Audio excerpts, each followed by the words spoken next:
Dear students, today's class will be on module 5. The topic will be on high voltage test on transformer. So this is the question as what they are going to ask like in main exam. Explain different electrical test carried out on transformer.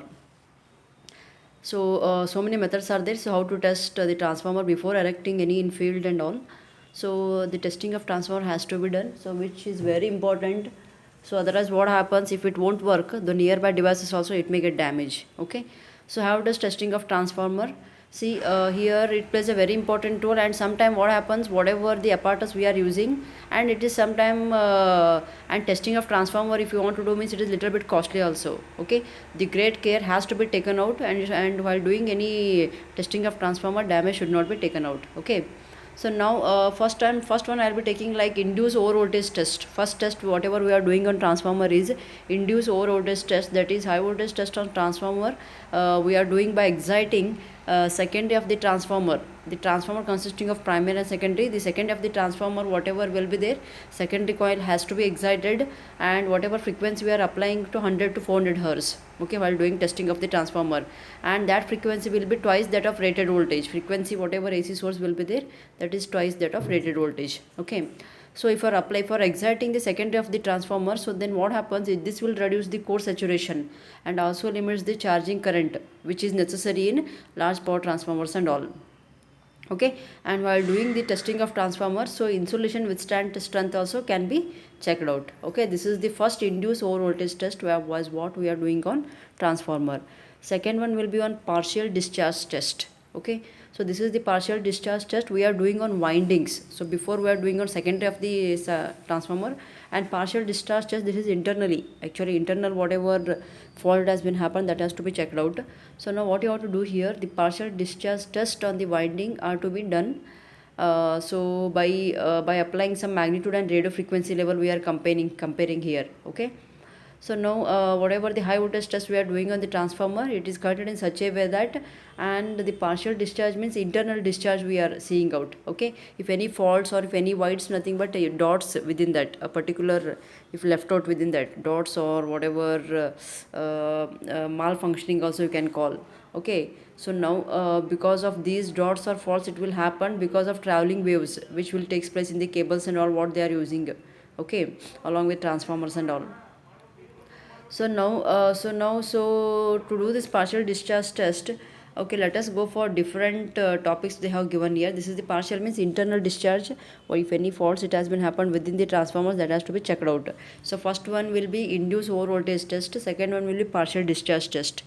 As these are all electrical tests what we are doing on transformers. And third one is the impulse test on transformers. Impulse test means what? Impulse means what? Guduga schedule, what it is happened regularly by naturally what it is occurring.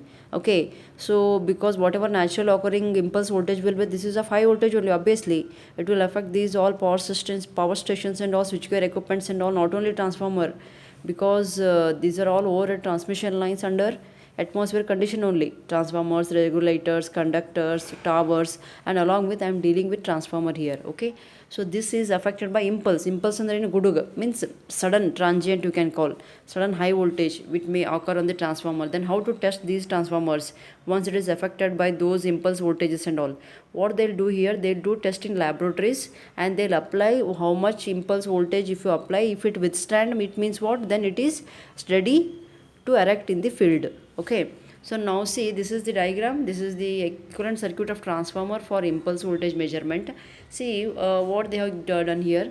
The purpose of impulse voltage test is what here you have to determine the ability of insulation of the transformer to withstand transient voltage due to lightning. I told guduga what it is happening, guduga shidil agattala generally, so that is lightning. Okay, so now you have to check out how much it can withstand, so that has to be checked in laboratories and all, that much of voltage. Okay, and we are generating also in different modules we gone through how to generate impulse voltage, how to measure those impulse voltage.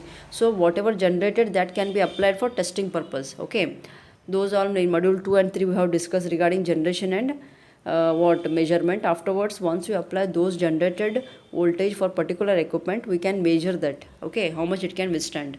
Okay, so now equivalent circuit they have given here. This is the high voltage equivalent circuit of transformer. This is the diagram, and here we are using this is the equivalent circuit of transformer winding for impulses. Okay, so now the impulse voltage is applied to a network. Actually, the impulse voltage applied to the network. These are all the capacitance, series capacitance Cs, and Cz will be shunt capacitance, which is grounded. Okay, and these are all the inductance. Now, whatever voltage distribution we are doing on the elements, and oscillations will be set in producing voltages much higher than the applied voltage. Okay, and whatever the voltage distribution along the elements, it is uneven, in the sense we have to maintain equally, but now before it was unequal only. Okay, so now whatever impulse voltage if you want to do on this transformer, so now it is done both on full wave as well as chopped wave and standard waves, impulse waves. Not only impulse waves, we can do for both full wave, chopped wave, standard waves. Okay, and these are all these we can produce by using rod gaps, that what sphere gaps and all we are using. Okay, and the chopping of that whatever that waves, it will be within a time of 3 to 6 microseconds it will take to chop that particular wave. Okay, so now this is the diagram for equivalent circuit of transformer for impulse measurements and all. To prevent this over voltage being induced in the winding, okay, under test and all, so what they'll do here, they are short circuited and connected to ground. Okay, obviously these are all, these capacitors are connected to ground only. Okay, and we are here, we are adjusting the standard waves of impulse generator, so that we can reduce the sensitivity of the detection and all. Okay, this is one setup we are taking for circuit of transformer winding for impulse voltage measurements and all. Okay, this is impulse testing of transformer. Next will be within this impulse testing of transformer, produce of impulse testing procedure, how to produce procedure for impulse testing measurement.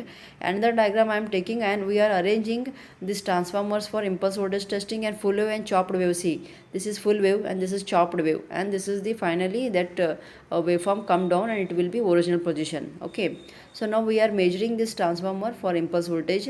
This is the schematic diagram of transformer connection for impulse testing. Okay, and star and delta connections, well, this is delta and this is star connections we are doing, and here rod gaps we are using for producing impulses, and the capacitor, and this is connected to CRO, and this is also rod gap will be there. Okay, so now here whatever transformer we are connected over here, the wave shapes are full as well as chopped wave waveforms we are giving here. Okay, the transformer testing is very much essential, and whatever testing we are doing, that can be recorded in CRO also. This is CRO as what we are provided here, right? Okay, and whatever the applied voltage as well as current will be there, that is applied to the winding of the transformer, and that has to be tested out. Okay, whether it can withstand that much of current or not. If it is ready to withstand, means then it is ready to erect the transformer in the field, right? So now whatever, this is primary side recording, same thing we can record for secondary also. Secondary winding of the transformer, which is in the form of what, star connected, those secondary voltage and currents also can be recorded in CRO. Okay, so now, so this is the, this can be done, impulse voltage can be done for the following sequence. Just see, by applying impulse voltage of 75% of magnitude and basic impulse level BIL, we are applying for the transformer under test. And sometime we can apply on full load voltage of 100% BIL, basic impulse level. We can apply two chopped waves 100%, one full wave 100% BIL, and one full wave of 75% BIL, basic impulse level. Okay, this is first one as what we are doing procedure for impulse testing. B1 we are doing going for detection and location of fault during. Once if you want to go for, if while doing the impulse testing of the transformer, if any detection, if any faults it has been detected, then how to detect those faults. See, the fault in the transformer in the insulation is located in impulse testing by one following methods. First one will be general observation we are doing. The fault can be located by general observation, by noise, if any noise will be there in the tank, any smoke will be there, any bubbles will be there, you have to check out. Okay, as you know, the sometime the transformers are immersed in the oil, bulldozers, protective relay and the other. Okay, so there we can test out the transformers. Okay, and voltage oscillogram method will be there. The faults or any failures appears on the partial or complete will be there, that have been applied by the voltage wave. Okay, that once fault it has been happened, partial or complete collapse will be there. Okay, so now this figure 10.14, you can see this, these are all the, they have given here for failures from line to ground oil, and this is the voltage oscilloscope of the transformer winding with the fault. Okay, and this reduced full wave and this is full wave they have given. These are all the waveforms will be there once it has been fault, it has been happened in the transformers and all. Okay, And the sensitivity of this method while doing oscillogram method, the method is low and does not detect fault which occurs less than 5% of the winding. If fault occurs less than the 5% of the winding, you don't detect it. More than 5% will be there, then it will detect easily. Okay, so we are while doing impulse testing, if any detection of fault will be there, that can be detected by general observation or by voltage oscillogram method by waveforms. And neutral current method will be there. Okay, neutral current method, here recording of impulse current flowing, whatever flowing will be there between shunt, between it is flowing through resistive shunt between neutral and ground points. Okay, in neutral current method, a record of impulse current flowing will be there through resistive shunt between neutral and ground points, that has been used.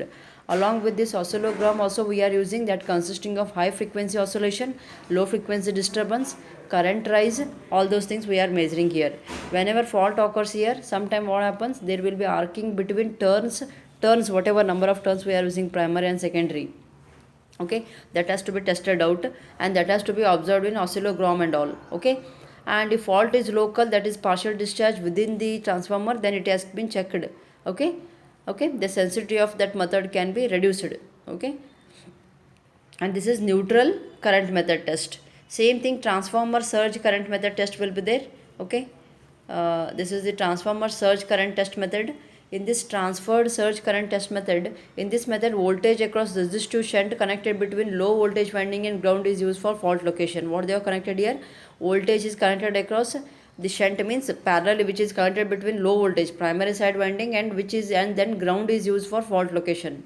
Okay, a short high frequency discharge oscillation is transferred at a even failure and it is recorded.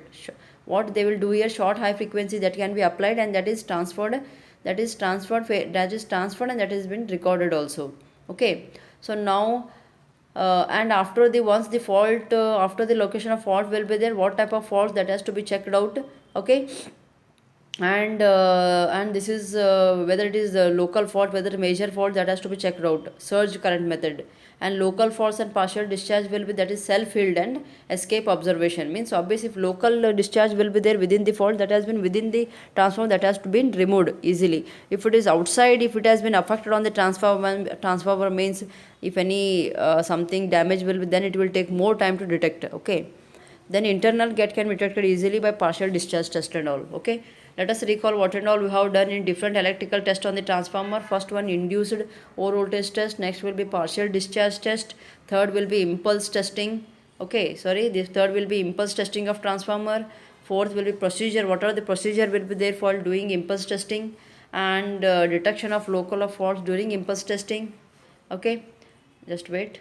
Okay, detection of fault during impulse testing, and then these are different electrical tests as what we are doing on the transformer.